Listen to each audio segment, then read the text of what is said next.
Okay, so when you hear the name Kool and the Gang, what's the first thing that pops into your head? It's probably celebration, right? Or maybe ladies' night. But what if I told you that behind those massive feel-good anthems is an incredible 60-year story of artistic survival and reinvention? This isn't just about a band. It's about how a raw jazz-funk group from Jersey City became the secret DNA of modern music. First, let's just start with a number, a big one, 1,800. Just let that sink in for a second. That's how many times Kool and the Gang's music has been officially sampled by other artists. And that number, well, it gives them an absolutely staggering title, the most sampled band in history. Yeah, more than James Brown's band, more than Parliament Funkadelic. So the real question is, how in the world did the group we all know for happy-go-lucky pop become the actual blueprint for hip-hop? The answer is pretty amazing, and it all lies in their incredible evolution. To really get it, we've got to go all the way back to the beginning. Act 1 of their story has nothing to do with pop charts. Nope, it's all about gritty, instrumental funk that was forged in the basements of Jersey City. So you've got these two brothers, Robert and Ronald Bell, who start a band called the Jazziacs way back in '64. And these guys were steeped in jazz. I mean, their family lived in the same apartment building as the legendary Thelonious Monk. Can you imagine? After a couple of name changes, they officially become Kool and the Gang in 1969. And by 1973, that raw sound they'd been perfecting was about to explode. And here's the crazy part about their early sound. It's probably nothing like what you're thinking. It was all about the groove. Seriously, the horns were the lead singers, the vocals were just these collective shouts to bring the energy, and their whole philosophy was music is the message.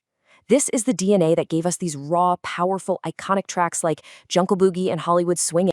But you know how it goes. Just when they were hitting their stride, the entire musical world just shifted under their feet. And this brings us to Act 2, a time when the band's signature sound went from being cutting edge to basically obsolete, pushing them right to the brink of just disappearing. By the mid-70s, disco was king. Radio, clubs, you name it. It was all dominated by that slick, heavily produced sound. The entire musical landscape was changing, and that slice of the pie for raw, greasy funk, man, it was shrinking fast. All of a sudden, the band's instrumental jams just seemed kind of dated, totally out of place. Now, they tried to adapt. They added string sections, brought in female vocalists, but it just wasn't working. And the critics, they were absolutely brutal. This review from 1978 really says it all. The feeling was that the band had just lost its fire. By the end of that year, they were barely even working. So this left them with a choice, a really stark choice, the kind that just ends most bands. Do you stick to your guns, stay true to your artistic roots, and just fade away? Or do you completely reinvent yourself just to survive? Well, they chose to adapt. But listen, this wasn't just a minor tweak. Oh no. This was a total, down-to-the-studs teardown and rebuild of their entire musical identity. A radical reinvention that was about to turn them into global superstars. And this right here, this tells the whole story. It brilliantly shows the transformation. On one side, you have the old gang, raw, improvisational, instrumental. On the other side, a completely new machine. We're talking precision-engineered pop. They hired a super smooth lead singer, JT Taylor, and brought in a producer, Eumir Deodato, who basically treated making hits like a science. The band's entire philosophy got flipped on its head. So how'd they pull it off? Well, their new producer, Eumir Deodato, he had a method. It was meticulous. He basically re-engineered their sound from the ground up. He locked the drums into a perfect club-friendly tempo. He brought in all these modern bubbling synthesizers. He simplified the lyrics into these nursery rhyme hooks anyone in the world could sing along to. And those powerful horns, they were moved into a supporting role. It was a formula, and it was a formula for success. And the results, you guessed it, it was immediate, and it was absolutely explosive. Their 1979 album, Ladies' Night, went platinum. And just like that, Kool and the Gang were back on top of the charts, bigger than they had ever been before. This incredible reinvention launched Act 3 of their career, a decade where their brand new sound made them one of the most dominant, most recognizable bands on the entire planet. Then, in 1980, they dropped Celebration. And this song, wow, it wasn't just a hit, it became a global anthem. Inspired by a passage from the Quran, It just transcended music. It became the sound of pure joy and triumph. It was played when the American hostages returned from Iran. It became the theme for the Super Bowl. It was literally everywhere.